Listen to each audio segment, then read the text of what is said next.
The year 408 since the Nativity of Christ. Ravenna, a city sheltered in the embrace of the Adriatic marshes, the last impregnable citadel of the Western Roman Empire. A pre-dawn fog, cold and damp like a shroud, clung to the golden mosaics of basilicas and the blank walls of the imperial palace. The air was electrified with fear and betrayal. A few hours earlier, in the nearby city of Ticinum, legions loyal to the emperor had mutinied, and the blood of the empire's highest dignitaries had stained the earth. This was not a spontaneous outburst of rage.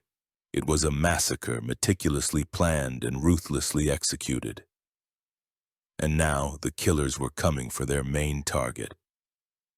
In a small church, seeking refuge at the altar, was a man who for 13 years had been the de facto ruler of the West. He was the pillar that had held up the crumbling edifice of the empire on his shoulders. He was the hammer that had crushed countless hordes of barbarians. He was the shield behind which a weak and worthless emperor hid.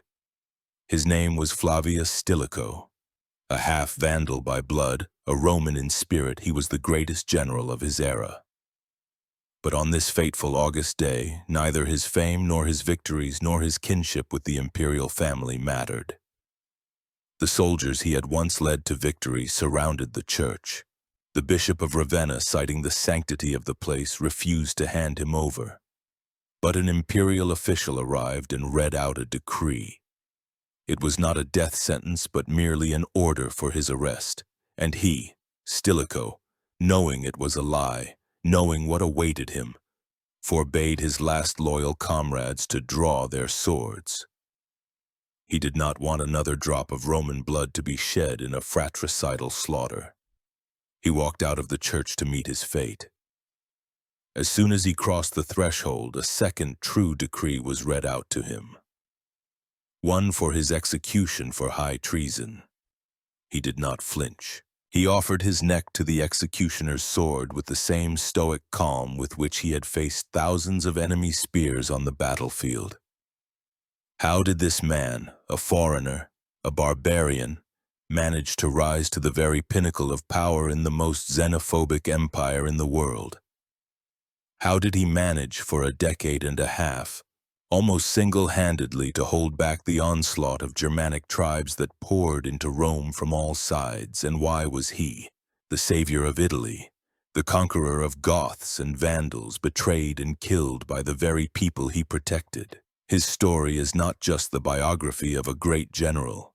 It is the story of the twilight of a great civilization. It is a saga of loyalty and betrayal, of a clash of worlds, of a man who stood on the fault line of epics, trying to keep the world from falling into the abyss. This is the story of the last true Roman, in whose veins there was not a single drop of Roman blood. Before we begin the story of our hero's life, we must immerse ourselves in the world that produced him. The Roman Empire at the end of the 4th century was a colossus, but a colossus with feet of clay, eaten away from within by the deepest crises. This was no longer the brilliant empire of Augustus or Trajan, with its boundless faith in its own greatness and divine destiny. It was a weary, anxious world, standing on the threshold of the Dark Ages. The majestic facade concealed deep cracks ready at any moment to turn into an abyss. Politically, the empire had long ceased to be a single entity. The reforms of Diocletian at the end of the 3rd century, which introduced the tetrarchy, that is, the rule of 4 emperors, had effectively divided it into western and eastern parts.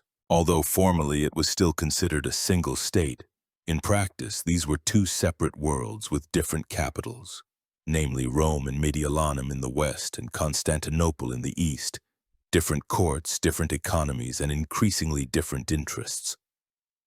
Alienation grew between the 2 halves of the empire, turning into distrust and open hostility. The Constantinopolitan court, which spoke Greek with its complicated Eastern borrowed ceremonial, looked down on the Latin-speaking provincial West, considering it backward and poor. And the Western aristocracy regarded the effete Greeks of the East, their complex intrigues and theological disputes, with suspicion. This chasm would become one of the main leitmotifs of Stilicho's era, and he himself trying to build bridges would ultimately be crushed by the debris of these crumbling worlds. The economy was in a state of permanent crisis. The endless civil wars of the 3rd century, constant barbarian pressure on the borders, and an excessively bloated bureaucratic apparatus required enormous expenditures. Taxes became unbearable. Cities, once centers of civilization and trade, were becoming deserted. Their municipal councils, the curiae, bore collective responsibility for tax collection. This duty became so ruinous that the decurions, the council members, fled en masse, abandoning their property. Peasants, unable to pay their taxes, abandoned their lands and became bandits or sought the protection of large landowners, turning into dependent colony, the forerunners of medieval serfs. In some provinces, especially in Gaul and Spain, social decay reached a point where the Bagaudae movement arose, consisting of desperate peasants, slaves, and deserters who formed armed gangs and waged a real war against the state, its tax collectors and landowners. For them, Roman order had become synonymous with robbery and oppression, and they preferred anarchy and banditry. This was an ominous symptom, for the empire was devouring itself from within. The wealthiest senators lived in luxurious fortified villas that had become self-sufficient estates, producing everything they needed and caring little for the fate of the state. The gap between a handful of super-rich magnates and the impoverished mass of the population was enormous. But the main challenge was the army. The Roman war machine, which had once conquered the world, had changed beyond recognition. Gone were the days when legions consisted of citizen farmers fighting for their own land. Now, military service was extremely unpopular among Romans. The sons of senators and the rich bought their way out of it, and common citizens preferred to mutilate themselves by cutting off the thumb on their right hand, just to be unfit for service. Under these conditions, the empire was forced to rely more and more on barbarians. Germans, Goths, Franks, Alans entered Roman service as entire tribes. They were called foederati. They fought under the command of their own chieftains, retained their customs and weapons, and received land for settlement within the empire in return for service. It was a deal with the devil. On the one hand, the barbarians were excellent warriors, and without them, the defense of borders stretching for thousands of kilometers was already unthinkable.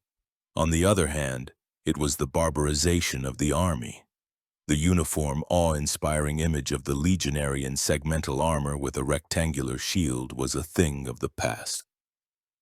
Now the Roman army was a motley crew of warriors in mail shirts, trousers, and animal skins, armed with long swords, spears, and throwing axes.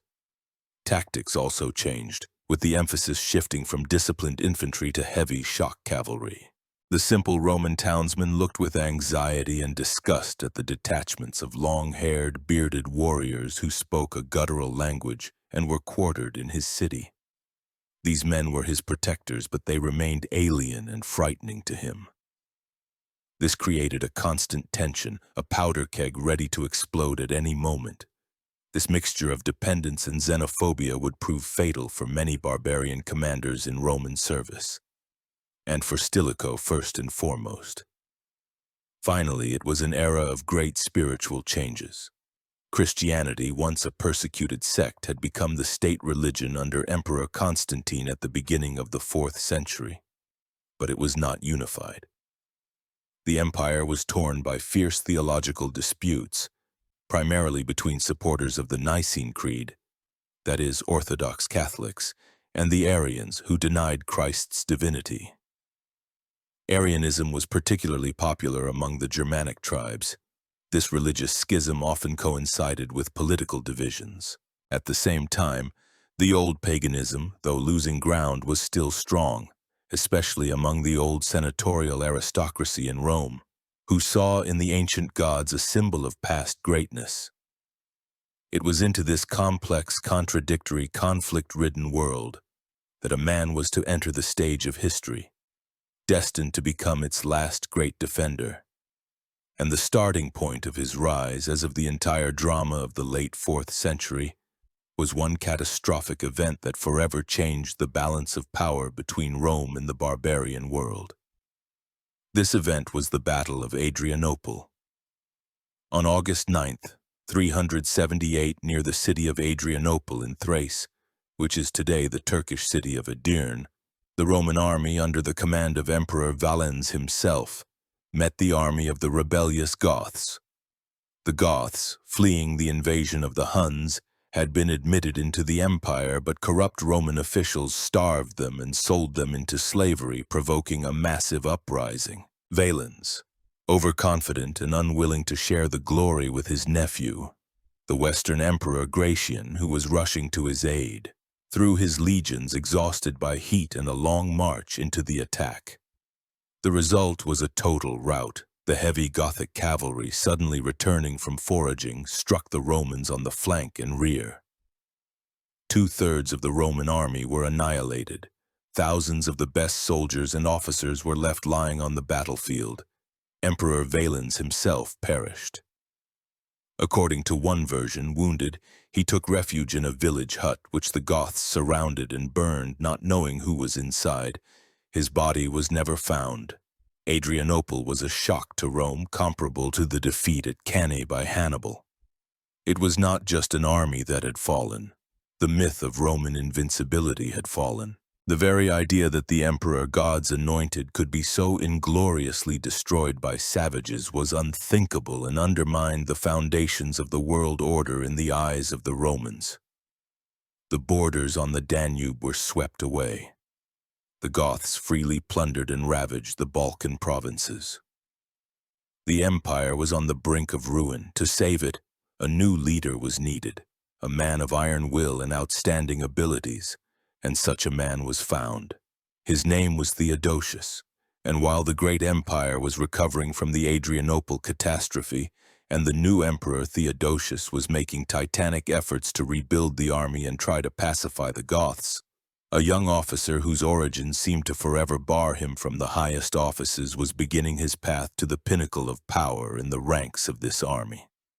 Flavius Stilicho was born around the year 365. His birthplace is unknown, but we know the main thing. His father was a Vandal who served as a cavalry officer under Emperor Valens, and his mother was a provincial Roman woman. This made him a half-breed, a man of two worlds. To us today, this may not seem so important, but for Roman society at that time, it was a stigma. The Vandals were a Germanic tribe that the Romans considered wild and uncivilized. Although Stilicho's father had risen to an officer's rank, this did not change the fact that barbarian blood flowed in his son's veins. And throughout his life, Stilicho would have to fight this prejudice.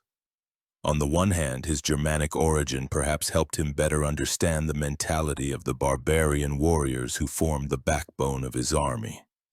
On the other, his enemies in the Senate and at the imperial court never missed an opportunity to remind him that he was an outsider. Despite this, his career was brilliant from the start. He proved to be a brave warrior and a talented commander. The poet Claudian, his court panegyrist, describes him as a tall, fair-haired, handsome man, possessing great physical strength and endurance. But unlike many of his countrymen, he was also intelligent, reserved, and possessed an innate diplomatic tact. He was not just a barbarian who had adopted Roman manners. He had deeply absorbed Roman culture known as Romanitas. He was a connoisseur of classical literature, a patron of poets, and deeply respected the legal and administrative traditions of Rome. Throughout his life, he would try to prove that one could be a Vandal by birth, but a Roman in spirit and loyalty. This inner conviction was the source of his strength and, ultimately, his tragic vulnerability. These qualities attracted the attention of the new emperor, Theodosius III, who went down in history as the Great. Theodosius was an outstanding ruler. A Spaniard by origin, he was a stranger to the intrigues of the capital and valued in people above all competence and loyalty, not noble birth. He saw in young Stilicho not just a capable officer, but a man who could be relied upon. Stilicho quickly entered the emperor's inner circle, becoming one of his trusted confidants. His first serious test was not war, but diplomacy. In 383, Theodosius sent the 20-year-old Stilicho on a most important mission to Ctesiphon, the capital of Rome's eternal enemy, Sasanian Persia. The purpose of the embassy was to settle the long-standing dispute over Armenia, which was a bone of contention between the two empires. The young officer brilliantly coped with the task. He conducted negotiations with the Persian Shah Shapur III and concluded a treaty for the partition of Armenia that was favorable to Rome. This diplomatic triumph demonstrated that Stilicho was not just a warrior, but also a subtle politician. His reputation at court soared. Upon his return from Persia, Theodosius rewarded him as he had never rewarded any commander of barbarian origin before. He did not just shower him with honors and offices, he brought him into his own family. Around 384, Stilicho married the emperor's beloved niece and adopted daughter, whose name was Aelia Flavia Serena. This marriage was an incredible event, a real sensation. Serena was not just an aristocrat, she was the daughter of Theodosius's older brother. After her father's death, she was raised in the emperor's house as his own daughter. She was a princess of the blood, one of the most eligible brides in the empire, and Theodosius gave her in marriage to a half-Vandal. This step was a demonstration of boundless trust and favor. Stilicho was transformed from a simple general into a member of the imperial dynasty. His future children would be cousins to the heirs to the throne. This marriage gave him a legitimacy he had never had by birth. Serena proved to be a worthy wife for her husband. Beautiful, intelligent, educated, she was not only a loving spouse and mother of 3 children, a son, Eucharius, and 2 daughters, Maria and Thermantia, but also a faithful ally in his political struggle. She would become his support at court, his main defender against intrigues and slander. A devout Christian, she actively participated in the court's religious policy. The historian Zosimus relates a story of how once, in the temple of Vesta, Serena, wishing to humiliate the old faith, removed a precious necklace from the statue of the goddess and put it on herself. The last Vestal virgin, who witnessed this sacrilege, cursed Serena and her entire family. For the pagan aristocracy of Rome, this act became a symbol of barbarian contempt for their traditions, and they did not forgive it. Their union with Stilicho, which began as a political maneuver by all accounts, grew into a deep and lasting affection. After his marriage, Stilicho's career soared. He received the highest military posts, becoming first commander of the Imperial Guard, and then master of the army, that is, commander-in-chief of all the empire's armies. He accompanied Theodosius in all his campaigns, both in the struggle against the usurper Magnus Maximus in the west and in suppressing the rebellion in Thessalonica. The pinnacle of his career under Theodosius was the Battle of the Frigidus River in 394. The western part of the empire had rebelled again. The Frankish general Arbogast, having murdered the young emperor Valentinian II, had raised his own puppet, the pagan rhetorician Eugenius, to the throne. This rebellion was not just a usurpation, it was the last attempt of the pagan aristocracy of Rome to take revenge on Christianity. The usurper's army marched under banners bearing the image of Hercules. Theodosius, a zealous Christian, declared a holy war on them. In the decisive 2-day battle, Stilicho commanded the vanguard of Theodosius's army, consisting mainly of barbarian foederati. Among them were 20,000 Goths under the command of their chieftain Alaric, the very same Alaric. And here we see for the first time in action the fateful tactic of Theodosius and Stilicho. On the first bloodiest day of the battle, it was the Gothic foederati who were thrown into the attack. They suffered monstrous losses, up to half their number according to some accounts. This was a cynical and pragmatic strategy to weaken potentially dangerous allies by using them as cannon fodder.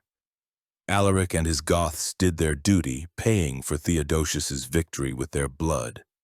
It was a bloody lesson that the Gothic chieftain would not forget. On the second day, thanks to Stilicho's tactical genius and a sudden strong wind that the Christians considered divine intervention, the usurper's army was utterly routed. Eugenius was captured and executed. Arbogast committed suicide. The empire was once again united under the rule of one emperor, namely Theodosius the Great, and his right hand, his chief general, was Flavius Stilicho. But the triumph was short-lived. A few months after the victory in January of 395 in Mediolanum, Theodosius the Great, the last emperor to rule a united Roman Empire, died.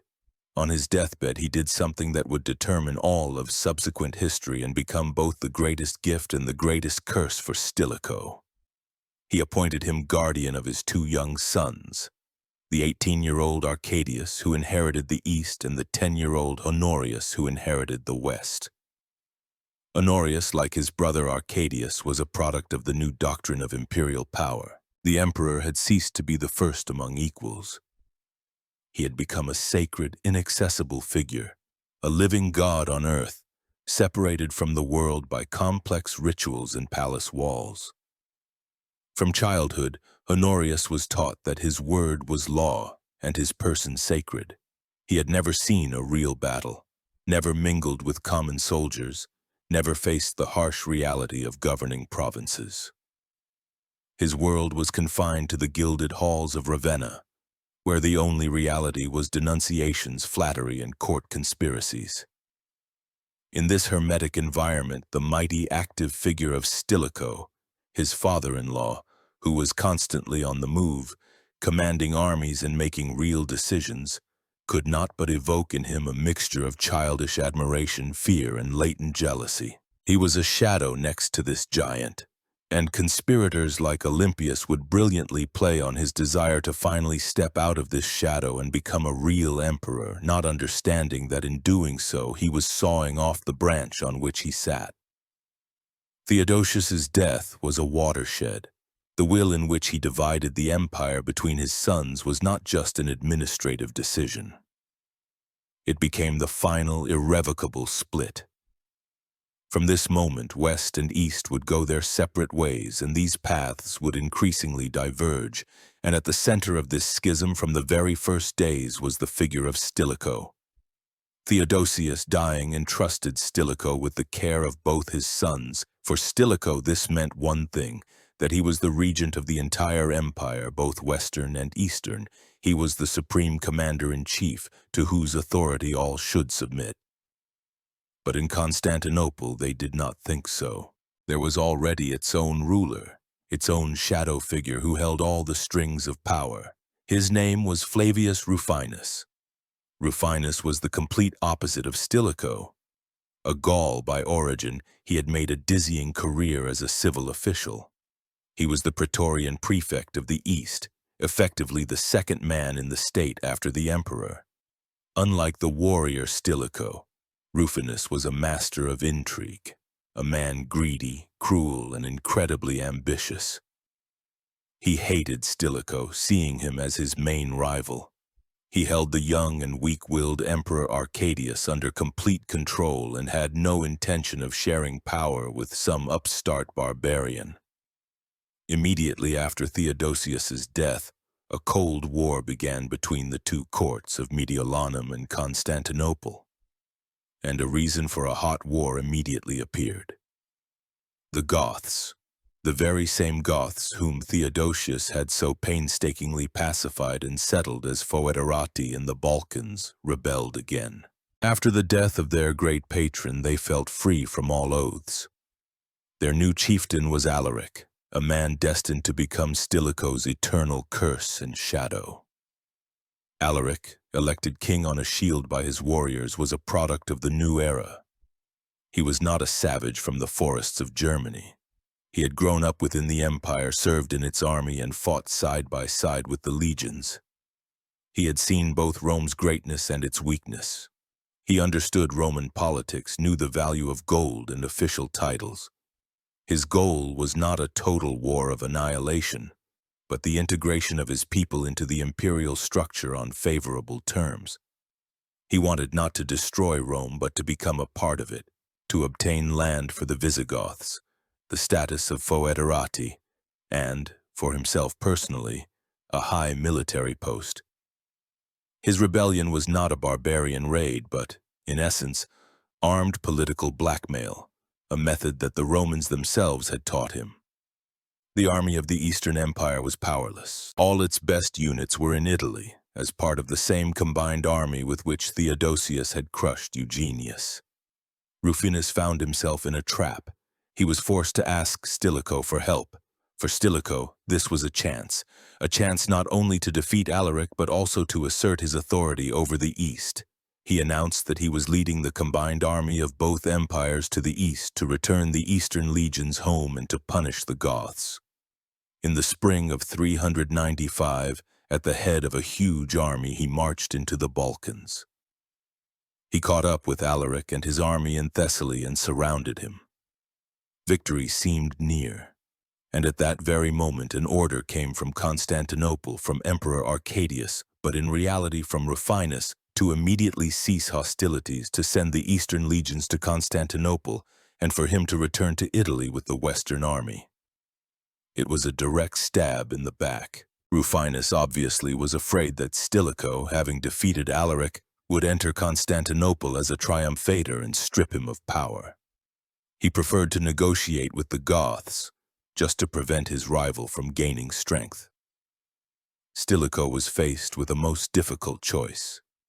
He could disobey the order, defeat Alaric, and march on Constantinople, starting a civil war. But he chose a different path. He obeyed. He halted the offensive, letting Alaric out of the trap, and ordered the eastern legions to return to the capital. He gave up the legions, but at their head he placed his own man, a Goth named Gaius. And when the eastern troops approached Constantinople, Emperor Arcadius and Rufinus rode out to meet them. At the moment when Rufinus, beaming with joy, was riding along the ranks, the soldiers, on a prearranged signal, surrounded him and cut him to pieces. The prefect's head was impaled on a pike and carried with mockery through the streets of the capital. His severed hand, outstretched in eternal greed, was shown in the houses of the rich, extorting money. Was this murder organized by Stilicho? There is no direct proof, but almost all contemporaries and historians were convinced of it. He had gotten rid of his main enemy with others' hands. But if he expected Constantinople to fall at his feet after Rufinus's death, he was sorely mistaken. Power in the capital was immediately seized by a new strongman, the eunuch Eutropius, the imperial chamberlain. This former slave, ugly and vain, proved to be an even more ferocious opponent of Stilicho than Rufinus. He immediately declared Stilicho an enemy of the state. The Senate of the East confiscated all his property in the territory of the Eastern Empire. The gulf between the two halves of the Roman world grew even deeper. Meanwhile, Alaric, released from the trap by Stilicho, was not wasting time. He led his Goths south into the richest province of Achaia, that is, Greece. He passed through Thermopylae without a fight, plundered Athens, which bought him off with a huge tribute, burned Eleusis, and destroyed Corinth, Argos, and Sparta. The ancient centers of Hellenic civilization turned into smoking ruins. Eutropius and his government were powerless, and again, the only hope remained Stilicho. In 397, despite being declared an enemy, Stilicho again assembled an army and crossed by ship to Greece.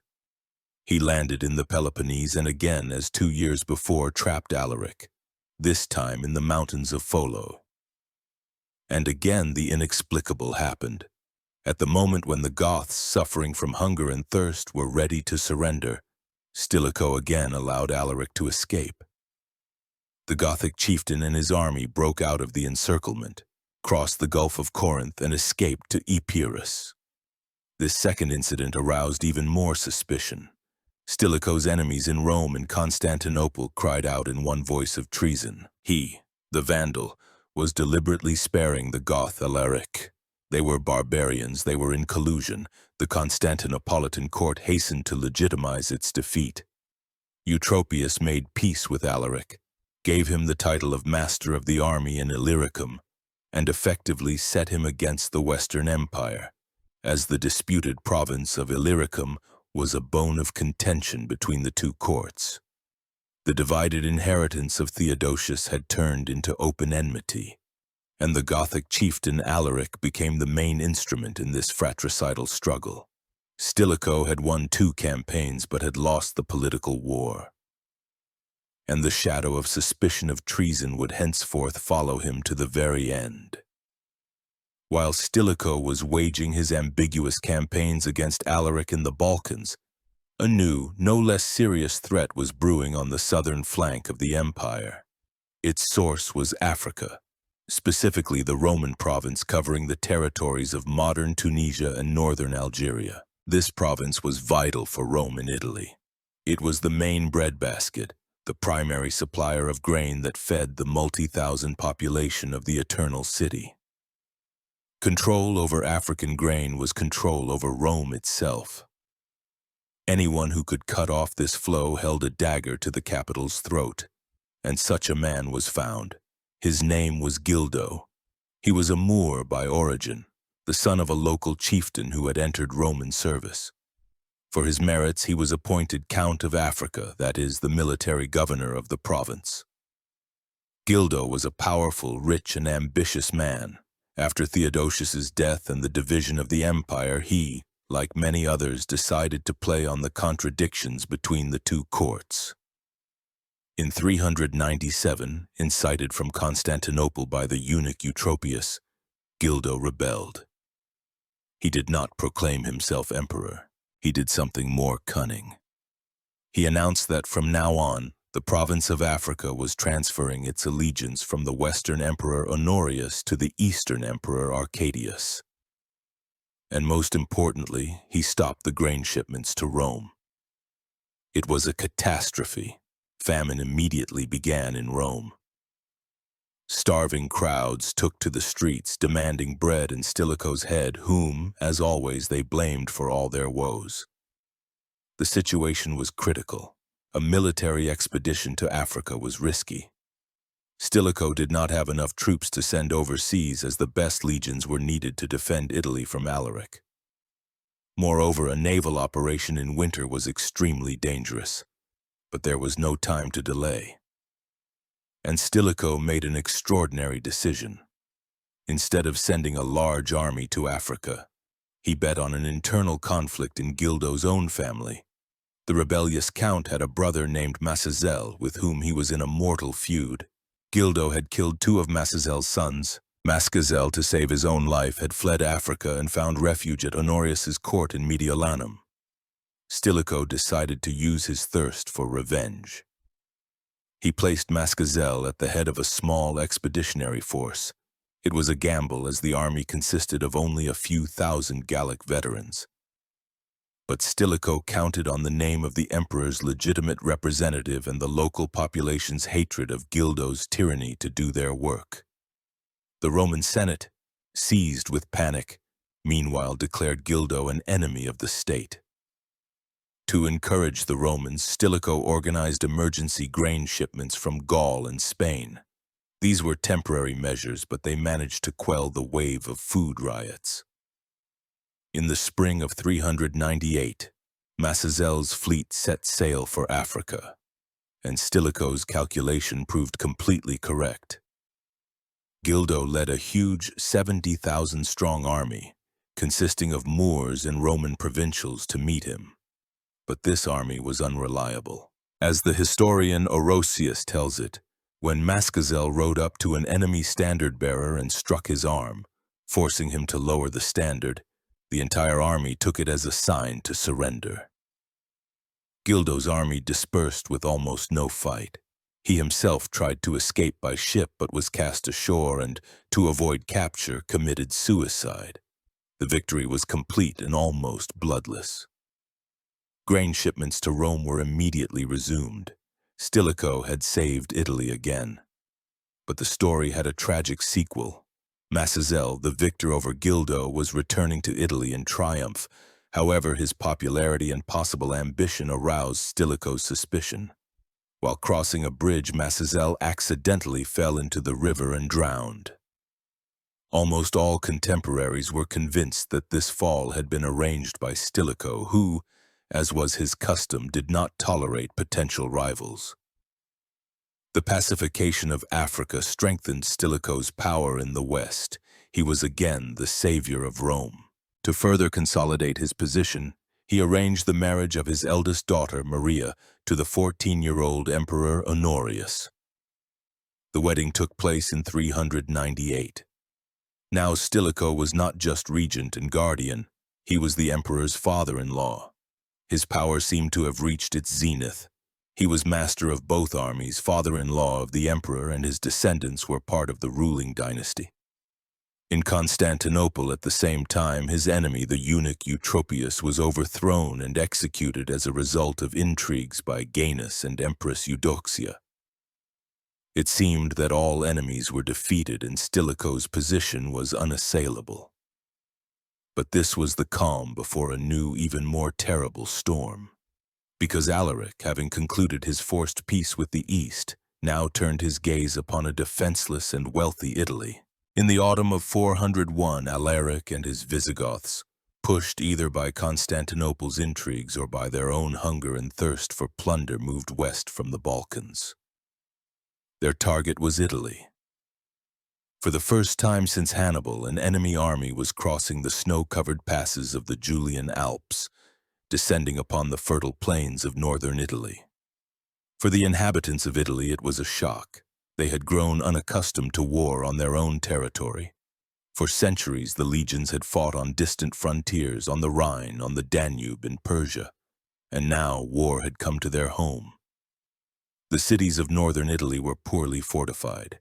Panic gripped the country. Inhabitants abandoned their homes and fled, clogging the roads and spreading terrible rumors about the Goths' cruelty. The imperial court, located in Mediolanum, which is modern Milan, was also in a panic.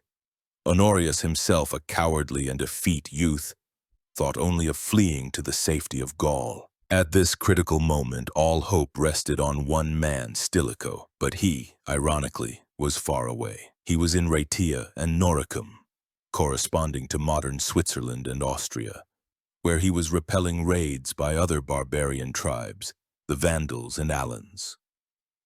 Upon receiving news of Alaric's invasion, he acted with incredible speed and energy. He ordered the legions guarding the Rhine frontier to march urgently to Italy. He recalled a legion from Britain. He recruited detachments of barbarian foederati into his army, even the Alans he had just defeated. Leaving the Rhine frontier practically defenseless, a risky move that would later be held against him. He himself, at the head of a small detachment in winter, through snow-covered alpine passes, rushed to Mediolanum to reassure the emperor and organize the defense. His appearance in the capital prevented the court's flight. He convinced Honorius to stay and promised that he would crush the Goths. Gathering all possible forces, Stilicho again crossed the Alps to join his legions coming from Gaul and Germany. Meanwhile, Alaric, meeting no resistance, besieged Mediolanum. Honorius's situation became desperate, but Stilicho was already approaching. His swift return with an army caught Alaric by surprise. The Gothic chieftain was forced to lift the siege of the capital and retreat westward towards the city of Pollentia. He wanted to break through into Gaul, but Stilicho blocked his path.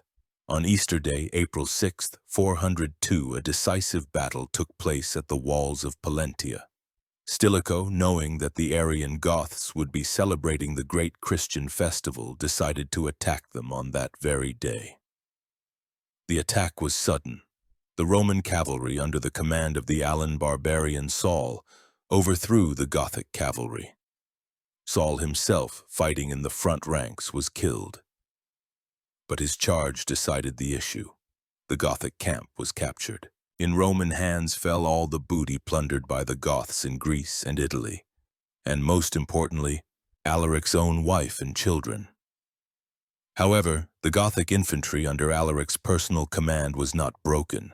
They fought desperately and managed to retreat from the battlefield in an organized manner. The Battle of Pollentia was a victory for Stilicho, but not a complete one. Alaric and the core of his army had survived. Stilicho again did not finish off the enemy. Instead, he entered into negotiations with Alaric. He offered him a deal. He would return the prisoners and allow the remnants of the Gothic army to leave Italy freely, provided they never returned. Alaric agreed. This decision again sparked a wave of criticism.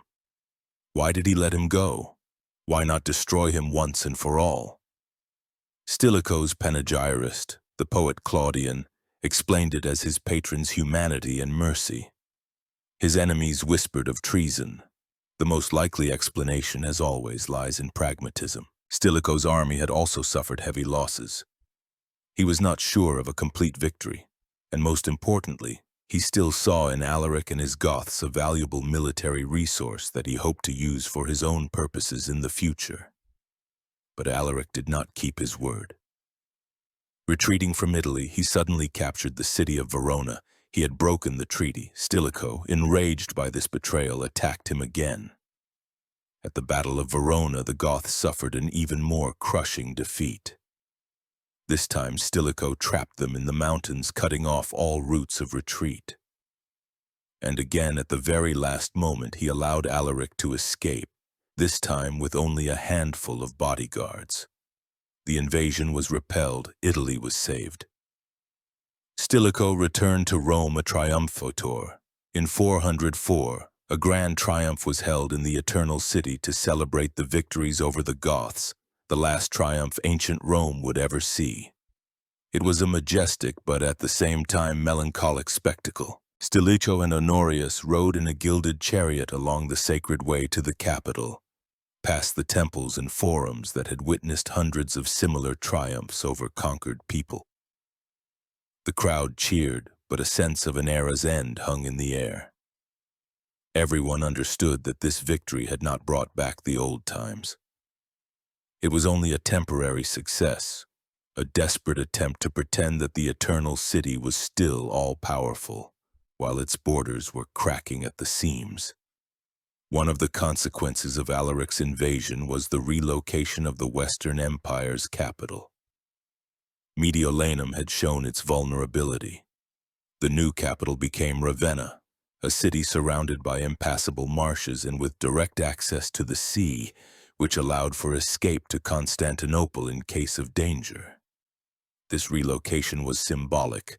Rome was increasingly shutting itself off from the world, hiding behind walls and swamps, relying not on legions but on the impregnability of its refuges. And meanwhile, on the northern borders left without protection, a new, even more terrible horde was gathering. The victory over Alaric gave Italy only a short respite. In 405, a new horde, unprecedented in its power and cruelty, fell upon Italy. It was led by a chieftain named Radagaisus. Unlike Alaric, who was an Arian Christian and in some ways considered himself part of the Roman world, Radagaisus was a fervent pagan. Christian authors like Orosius and Augustine describe him as the most savage and bloodthirsty of all barbarians. He worshipped ancient Germanic gods of war and offered them human sacrifices. He swore to sacrifice the entire Roman nobility to the gods and to burn the city of Rome itself to the ground. This was not just a raid for plunder. It was an ideological war. In the eyes of the Romans, it was a campaign of chaos itself against order, of primeval savagery against civilization. Under his banners gathered a huge multi-tribal horde. Sources give fantastic numbers such as 200,000 or even 400,000 warriors, not counting women and children. Most likely these figures are exaggerated, but there is no doubt that it was one of the largest barbarian invasions in history. This horde included Goths, Vandals, Alans, and Burgundians, all the tribes that would later divide the Western Roman Empire among themselves. This horde, like a swarm of locusts, passed through the northern provinces and meeting no resistance poured into Italy. Again the country was seized with terror even greater than under Alaric. It seemed the end of the world had come. The pagans in Rome gloated, saying that the gods were punishing Rome for abandoning the old faith. The Christians prayed for a miracle. The court in Ravenna was paralyzed with fear. And again, all eyes were turned to Stilicho. The situation was desperate. Stilicho had no army to confront such a horde. All he could gather was about 30 legions, which in the realities of that time meant no more than 15 or 20,000 soldiers, to which he added detachments of foederati, namely Alans and Huns under the command of the chieftain Uldine. He was forced to resort to extreme measures, even enlisting slaves into the army, promising them freedom. Radagaisus, meanwhile, besieged Florence. The city was on the verge of falling, but Stilicho, using his favorite tactic, did not engage the huge horde in open battle. Instead, he surrounded Radagaisus's camp, spread out on the hills of Fiesole with a line of fortifications. He trapped the barbarians in their own camp, cutting them off from all sources of food and water. Famine began. The huge, unmanageable horde, caught in a trap, began to devour itself. After several months of siege, Radagaisus, driven to despair, was forced to surrender. He was captured and executed at the gates of Florence. His army, exhausted by hunger, was either slaughtered or sold into slavery. The Roman markets were flooded with so many slaves that their prices plummeted. Italy was saved from the most terrible threat in its history. Stilicho was once again at the pinnacle of glory. He was hailed as the savior of Rome and all of civilization. But this time, too, his victory had a dark side. He did not sell the 12,000 best warriors of Radagaisus into slavery, but took them into service in his own army. For him, this was a logical and pragmatic step, as he was replenishing his depleted ranks with experienced fighters. But for his enemies in Rome, it became the final proof of his treason. He, the Vandal, was sparing barbarians. He was filling the Roman army with yesterday's enemies, wild pagans who wanted to burn Rome. He was gathering a personal guard of barbarians to one day seize the throne. These accusations fell on fertile ground. Hatred and suspicion of Stilicho in the circles of the Roman nobility and at the imperial court were reaching a boiling point. And while Stilicho was saving Italy, a catastrophe occurred in the north, a direct consequence of his actions. On the night of December 31st, 406, taking advantage of the Rhine being frozen solid and the border being completely exposed, huge masses of barbarian troops, namely Vandals, Alans, and Suebi, broke into Gaul. This was the end. The Roman frontier on the Rhine, which had stood for 400 years, collapsed and was never restored. This was not just a breach that could be patched. It was the bursting of a dam. The provinces of Gaul, for centuries the heart of Romanization in the West, were now drowning in a flood from which they were never to recover. Barbarians poured into the defenseless province in an unstoppable torrent, plundering, burning, and killing everything in their path. After Gaul, Spain would fall, and then Africa. This was the beginning of the end of the Western Roman Empire. Stilicho perhaps did not immediately realize the full scale of the catastrophe. All his attention was focused on another plan which he believed would strengthen his power and solve long-standing problems. This plan was connected with Illyricum and his old enemy ally, Alaric. And it was this plan that would prove fatal for him. After the defeat of Radagaisus, Stilicho, it seemed, should have thrown all his forces into the defense of Gaul. But instead he was obsessed with another idea that had long occupied his mind, the idea of annexing the prefecture of Illyricum to the Western Empire. Illyricum, which represented the western part of the Balkans, was a disputed territory, claimed by both Mediolanum and Constantinople. For Stilicho, control over this province had enormous strategic importance.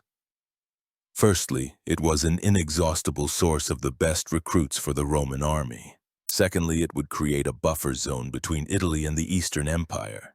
And for the implementation of this plan, he had the perfect instrument. Alaric, the Gothic chieftain, and his army were located precisely in Epirus, on the border of Illyricum. Stilicho decided to turn an enemy into an ally. He entered into secret negotiations with Alaric. The plan was for Stilicho to appoint Alaric as master of the army in Illyricum, on behalf of the Western Empire. Then their combined forces were to invade this province and conquer it from the Eastern Empire. In effect, Stilicho was hiring Alaric to wage war against another Roman state. This was an extremely risky and adventurous policy. It meant a final break with Constantinople.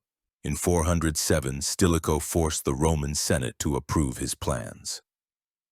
The senators, hating and fearing him, did not dare to object. Stilicho himself, with his army, went to Ravenna to be closer to the theater of operations. He was waiting for news from Alaric, but everything went wrong. Emperor Arcadius died in Constantinople. His heir was his young son, Theodosius II. This changed the entire political situation. A war against an empire led by a child would look very unseemly. Moreover, terrible news came from Britain. The local legions, abandoned to their fate, had rebelled and proclaimed their own emperor, who went down in history as Constantine III. This usurper crossed with his army to Gaul to fight the barbarian hordes and quickly took control of a large part of the province. Stilicho found himself trapped. He could not wage a war on two fronts, against Constantine III in Gaul and against the Eastern Empire in the Balkans. The Illyrian adventure had to be postponed, and then Alaric entered the scene. He had spent much time and money assembling an army for a campaign that never happened, and now he demanded compensation. His demands were enormous: 4,000 pounds, that is about 1 3/10 tons of gold for his expenses. This was a veiled form of blackmail. He threatened that if he was not paid, he would invade Italy again. Stilicho was forced to agree. In early 408, he went to Rome and demanded that the Senate allocate this huge sum. For the senators, this was the last straw. The hatred of the Roman aristocracy for Stilicho had deeper, more material roots than simple xenophobia. He had concentrated the highest military power in his hands, becoming the lifelong commander-in-chief of both armies, infantry and cavalry. Traditionally, these posts were the pinnacle of a career for the noblest Roman aristocrats. Stilicho, the outsider, had closed this path to them. Moreover, by controlling the army, he controlled vast state budgets, appointments to command positions, and most importantly, access to the emperor. The old senatorial nobility, accustomed to influencing policy through personal connections and intrigue, found itself sidelined. For them, Stilicho was not just a barbarian upstart, he was a usurper of their ancestral privileges and power. Their fall was not just the elimination of a traitor, but the restoration of the natural order of things. The atmosphere in the Curia building must have been white-hot with impotent rage. They were funding an enemy who had twice ravaged their lands, and to do so, they had to strip gold from the statues of their gods. For many, this was no longer politics but sacrilege, orchestrated by a barbarian. But under Stilicho's icy gaze and in the presence of his soldiers, the Senate, gritting its teeth, voted to allocate the money. The deal with Alaric was his fatal mistake. It gave his enemies their main weapon. All the rumors and suspicions now seemed confirmed. He was paying an enemy of Rome with Roman gold. He was in league with the Goths. He wanted to bring Alaric to Italy to, with his help, overthrow Honorius and place his own son, Eucharius, on the throne. Around Emperor Honorius in Ravenna, a web of conspiracy began to be woven. At its head stood a man of low birth but great ambition, the master of offices, that is, the head of the imperial chancellery, named Olympius. Olympius was a master of the poisonous word. He did not just slander, he skillfully wove truth with lies. He used real, indisputable facts, such as Stilicho's deal with Alaric, his Vandal origin, The barbarian breakthrough across the Rhine, his constant replenishment of the army with Germans, and gave them a sinister meaning. He whispered in the ears not only of the emperor but also of the commanders of the Roman legions, playing on their professional jealousy of barbarian generals who received the best posts, and on their ethnic animosity. He convinced them that Stilicho was deliberately sacrificing Roman soldiers to elevate his kinsmen. He created an atmosphere of total distrust, where every victory of Stilicho looked like part of a cunning plan, and every failure as proof of his treason. Honorius, who had spent his entire life in the shadow of his mighty father-in-law, whom he both feared and envied, easily believed this slander. The ground for the Titan's fall was prepared. All that was left was to strike.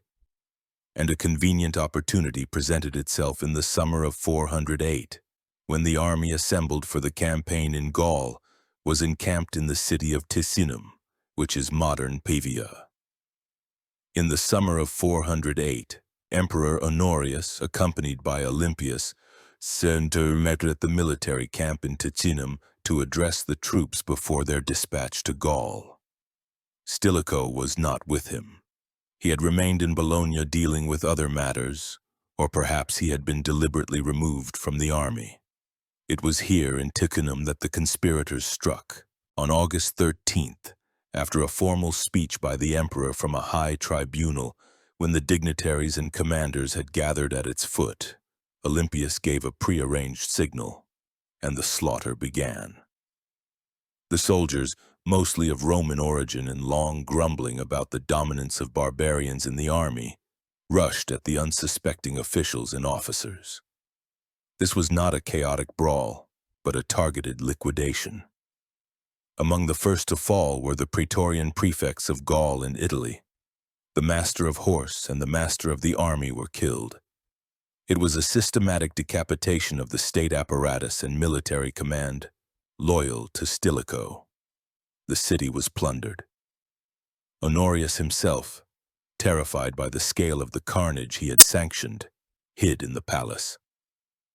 Upon receiving news of this mutiny, Stilicho, who was in Bologna, immediately convened a war council of his loyal barbarian commanders. Among them were Goths, Huns, and Alans. They were furious.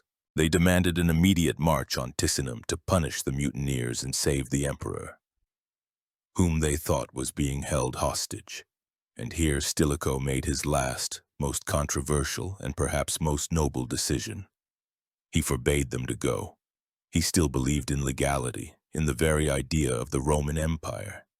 He could not raise arms against Roman legions and the emperor, even if he was a puppet in the hands of conspirators. He feared that if his barbarian army clashed with the Roman one, it would result in a full-scale civil and ethnic war that would finally destroy the empire. He hesitated. This indecision doomed him. While he was thinking, one of his Gothic commanders, Sarus, a longtime personal enemy of Stilicho, defected to the mutineers and attacked Stilicho's camp. His loyal barbarian troops, seeing that their leader was unwilling to fight for his own life, dispersed. Left almost alone, Stilicho fled to Ravenna, the last capital, hoping to find justice or protection there. He took refuge in a church, seeking sanctuary at the altar, but his fate was already sealed. A detachment of soldiers led by Count Heraclian, Olympius's man, arrived in Ravenna. At first, they tried to lure him out of the church by deceit, reading an order for his arrest. But when Stilicho, understanding the hopelessness of his situation and not wanting to desecrate the holy place with bloodshed, came out to meet them, a death sentence was immediately read to him. On August 22nd, 408, Flavius Stilicho, master of both armies, father-in-law of the emperor, savior of Italy, was beheaded. His death became the signal for a general slaughter. Pogroms began throughout Italy. Roman mobs, incited by Olympius's propaganda, attacked the families of barbarian soldiers serving in Stilicho's army. Their wives and children were killed, their property plundered. This massacre was a monstrous strategic blunder. It was not just an act of cruelty but a direct violation of the treaty upon which the entire system of foederati rested. Rome had shown that its word could no longer be trusted, and that even the families of warriors shedding their blood for it were not safe. For the 30,000 Gothic, Alan, and Hunnic warriors, who constituted the elite and most combat-ready part of the army of Italy, this was a signal. Their loyalty was not to the abstract idea of Rome but to their leader Stilicho, and to the treaty that guaranteed the safety of their loved ones. When Rome violated both these oaths by killing the leader and slaughtering the families, their loyalty instantly evaporated. They did not just desert. In entire detachments with weapons and standards, they crossed the Alps and swore allegiance to the one man who could lead their thirst for revenge, Alaric. In effect, Honorius's government had handed over an entire army to the enemy, an experienced, battle-hardened army burning with hatred. The fall of the giant was complete. The shield that had so long protected Italy was broken. And now there was no one left to stop the coming avalanche. The consequences of Stilicho's murder were swift and catastrophic. Blinded by xenophobia and intrigue, Honorius's and Olympius's government had destroyed its only talented general and pushed 30,000 of its best soldiers into the arms of the enemy. It was suicide. Alaric, whose army was now swollen with Stilicho's veterans eager for revenge, got what he had always wanted, a pretext and an opportunity. In the autumn of that same year, 408, just a few months after his great rival's execution, he crossed the Alps unhindered and marched straight on Rome. No one came out to meet him. The army of the West was decapitated and demoralized. Alaric besieged the Eternal City 3 times. During the first siege, he lifted it for a huge ransom that included all the gold, silver, silks, and even pepper. Rome was humiliated and robbed, but had survived. But the government in Ravenna, hiding behind its marshes, refused to conduct reasonable negotiations with Alaric. And then, on August 24, 410, the unthinkable happened, an event that shook the entire civilized world from Britain to Palestine. Slaves opened the Salarian gate to Alaric, and the Goths entered Rome. For the first time in 800 years since the time of the Gaul Brennus, the Eternal City had been taken and sacked by an enemy. For 3 days the Goths plundered the city. They did not carry out a total massacre, sparing the churches. But the very fact of Rome's fall was the symbolic end of an era. The fall of Rome was also a powerful ideological blow. Pagans throughout the empire immediately declared that it was the gods' punishment for abandoning the ancient faith, for Rome having betrayed Jupiter and Mars for the Galilean god. It was in response to these accusations that Augustine would write his work, The City of God, arguing that the greatness of the City of God does not depend on the fate of earthly kingdoms. This debate about the causes of Rome's fall would continue for centuries, but at that moment, in 410, for millions of people, it looked like the end of the world. Was Stilicho to blame for this? His enemies claimed he was. The pagan historian Zosimus, who hated him as a Christian and a barbarian, directly accuses him of colluding with Alaric and deliberately weakening the empire. But most modern historians, like some of his contemporaries such as the poet Claudian and the Christian historian Orosius, see him as a tragic figure, the last defender of the empire. His legacy is deeply contradictory. He was, without a doubt, an outstanding general and strategist. He saved Italy time and again from seemingly inevitable doom. But his methods were controversial. His reliance on barbarian foederati, his willingness to take yesterday's enemies into service, his secret diplomacy with Alaric, all this undermined trust in him and ultimately led to his downfall. Perhaps his main tragedy lay in his dual nature. He was too Roman for the barbarians and too barbarian for the Romans. He sincerely believed in the greatness of Rome and served it faithfully. But the ruling elite could never accept him as one of their own. His rise and fall is a story of xenophobia, of how fear of outsiders can lead a nation to destroy its most capable defenders. Could he have saved the empire? Probably not. The processes of decay had already gone too far. But he certainly could have postponed its fall by several decades. His death broke the last shield protecting the West. After him, there was no one of his stature left. A succession of weak emperors and incompetent generals only hastened the agony. 68 years after his execution, the last emperor of the Western Roman Empire, Romulus Augustulus, would be deposed by another barbarian chieftain, Odoacer.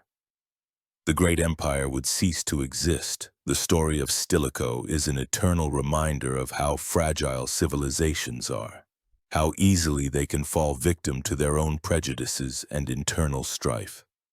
He was a giant trying to hold back an avalanche with his bare hands. And when he fell, the avalanche swept everything in its path. Thank you for your attention. If this story seemed interesting to you, and you wish to continue immersing yourselves in the most exciting and dramatic pages of the past, please subscribe to our channel, leave your comments, and share this video. Many more amazing journeys through time await us.